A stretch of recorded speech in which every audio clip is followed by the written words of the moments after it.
Fala aí, pessoal! Enfim, a seleção brasileira tem um novo treinador. Carlo Ancelotti finalmente foi anunciado e está oficializado como técnico da seleção brasileira. Depois de 2 anos de espera, finalmente chegou. Tá vendo? Quem espera sempre alcança. E nós vamos trazer aqui algumas informações sobre o Carlo Ancelotti, que, vou dividir a tela aqui, foi anunciado na segunda-feira, na parte da manhã à tarde, no comecinho da tarde, ficou tudo certo depois da derrota do Real Madrid contra a equipe do Barcelona, acabando basicamente com as chances do Real Madrid ser campeão espanhol. Estava muito ventilada essa possibilidade, que seria depois do Clássico, e então rolou o anúncio oficial. Inclusive, vamos aí trazer a palavra do Edinaldo, que tanto sonhou, o presidente da CBF, tanto sonhou com o Ancelotti, finalmente confirmando a chegada do treinador.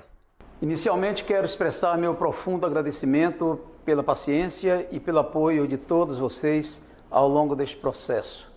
É com enorme satisfação que venho anunciar um reforço extraordinário.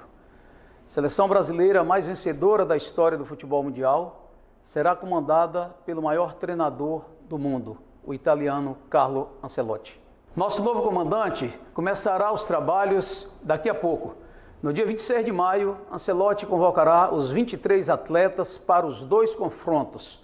Tenho certeza que este será o primeiro passo em nossa jornada rumo ao hexacampeonato. Vamos junto, Brasil, rumo ao hexacampeonato. Tá aí então, Edinaldo, toda a sua empolgação, né, em trazer essa informação. O Edinaldo que prometeu isso em 2022, aliás, começou o rumor pouco depois da Copa do Mundo, né? O Tite já tinha confirmado que após o Mundial sairia da seleção brasileira, que encerraria ali a sua passagem.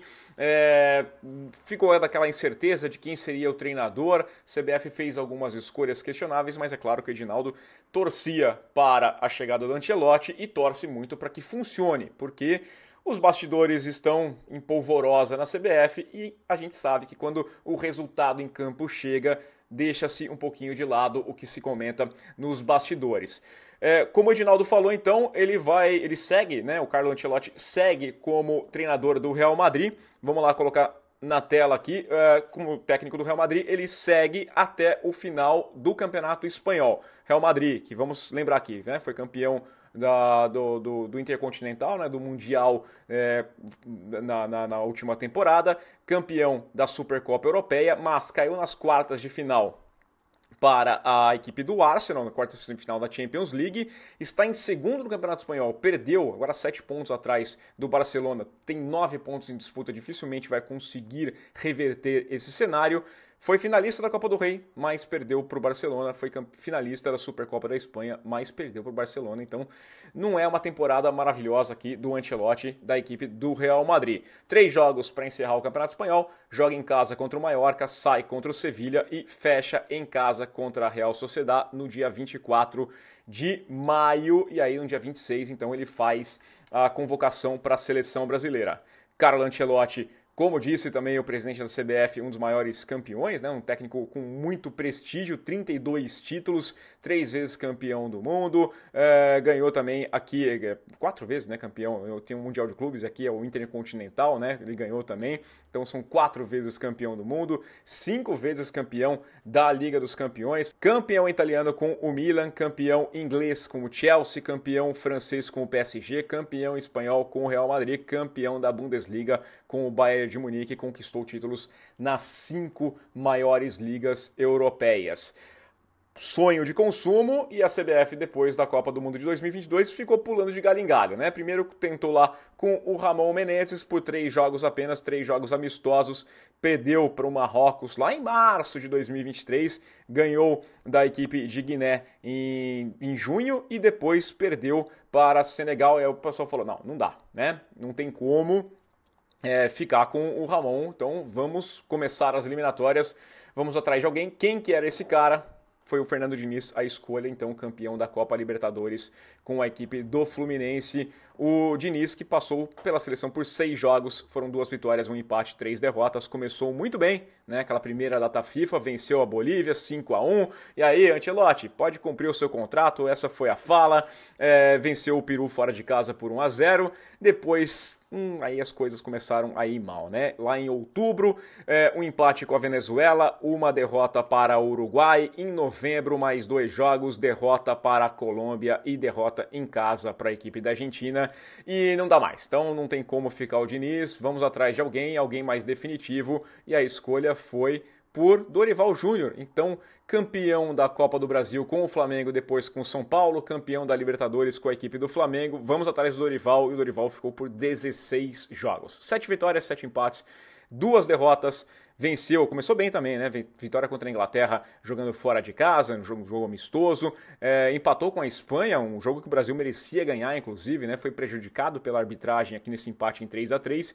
Venceu a equipe do México, porque né, o México está em crise, chama o México, e o Brasil venceu o México, empatou com os Estados Unidos, e estava indo até tudo bem, tudo ok, mas muitos empates, a seleção brasileira não deslancha. Copa América aqui no funcionamento, então Costa Rica, acaba caindo para o Uruguai nos pênaltis na Copa América, as coisas não dão certo, é decepcionante, vem as eliminatórias, e nas eliminatórias também, de novo, né, você não vai, né, o Brasil fica naquela coisinha ali de que não funciona. A situação do Brasil hoje nas eliminatórias é essa, é o quarto colocado com 21 pontos, a Argentina lidera com 31, então o Brasil com 10 pontos a menos do que a Argentina depois de 14 jogos, uma campanha muito aquém do que a gente está acostumado nos últimos anos. A seleção brasileira sempre atropelando, sempre passando com muita tranquilidade, com 6 vitórias apenas, aqui 3 empates e 5 derrotas, muito atípico. E as próximas rodadas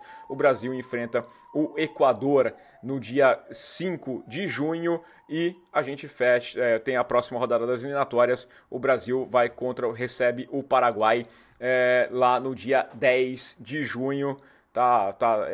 Esse é o cenário, né? As rodadas 15 e 16, a próxima data FIFA, para essa que o Ancelotti vai convocar a seleção brasileira. A gente fica no aguardo dessa primeira lista. Antes da gente trazer um pouquinho do que a gente espera da seleção brasileira, vamos falar sobre algumas curiosidades. O Carlo Ancelotti já trabalhou com muitos brasileiros e a gente trouxe lá no nosso site uma lista dos jogadores que mais atuaram, né, os brasileiros que mais atuaram com o Carlo Ancelotti. É uma lista bastante longa, foi montada inclusive uma seleção com os jogadores que mais atuaram, os brasileiros que mais atuaram com o Ancelotti. E aí, claro que a gente tem nomes muito consagrados, como o Kaká, que foi eleito o melhor do mundo sob o comando do Ancelotti, campeão com a equipe do Milan na temporada 2006-2007 na Champions League. Lá também tinha o Dida, que já tinha ganhado uma Champions com o Ancelotti antes, tem o Serginho também, o Cafu. No Real Madrid, quem mais jogou, curiosamente, né, foi o Rodrigo, e depois tem o Vinícius Júnior, e foram 208 jogos para o Rodrigo, dos 197 para o Vinícius Júnior. Tem lá no nosso site a matéria completinha aqui com todo esse levantamento.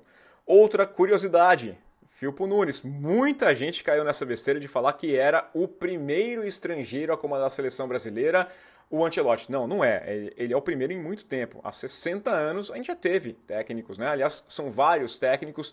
Desde 65 a seleção brasileira só tem treinadores brasileiros, mas já teve outros nomes lá, e o Carlos Ramos trouxe essa matéria especial falando do Firpo Nunes, que foi o último, né, a comandar a seleção brasileira, mas teve Ramon Plátero, teve outros treinadores que passaram pela equipe da seleção brasileira que não eram nascidos no Brasil. Não é um problema, não é problema algum.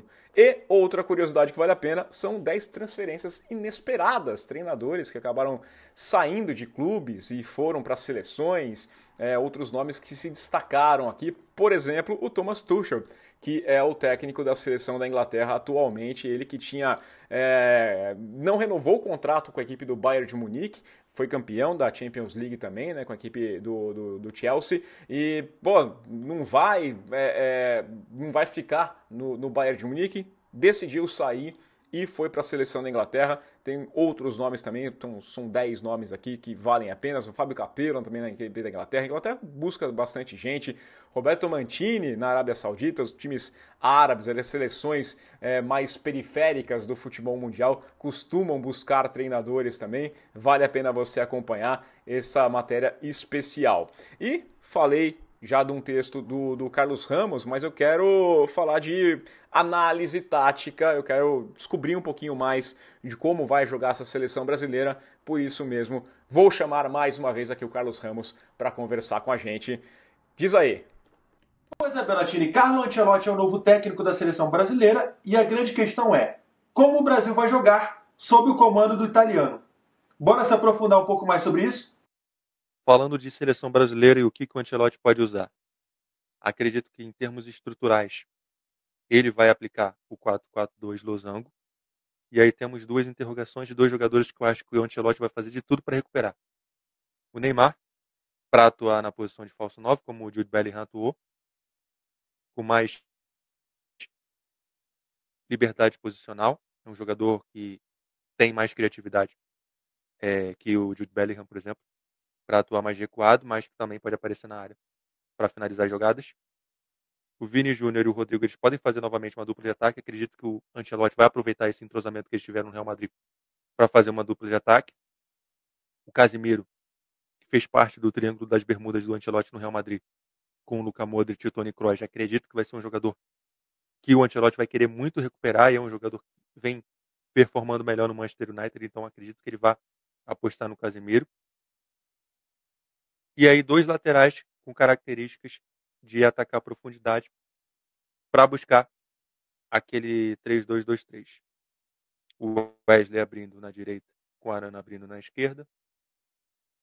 Magalhães e Marquinhos na zaga, com o Casemiro baixando para fazer uma saída 3+2. Duplo pivô com Gerson e Guimarães. Neymar de falso 9, atuando atrás da dupla de ataque Vini e Rodrigo,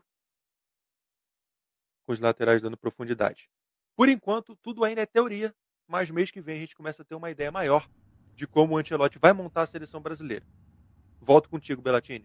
É isso então, muito obrigado pro Carlos e vou trazer aqui a coluna dele então que vocês podem conferir, ugol.com.br, tem lá todos os detalhes para vocês observarem aqui, mesinha tática, tudo funciona muito bem, vocês vão perceber essa análise maravilhosa feita para o Carlos. Aliás, é uma ideia que a gente tem aqui de trazer mais e mais análises com o Carlos, que entende pra caramba, e vai valer a pena. Nesse momento aqui, quando a bola voltar a rolar, quando a seleção brasileira entrar em campo, a gente vai conseguir ter uma ideia melhor.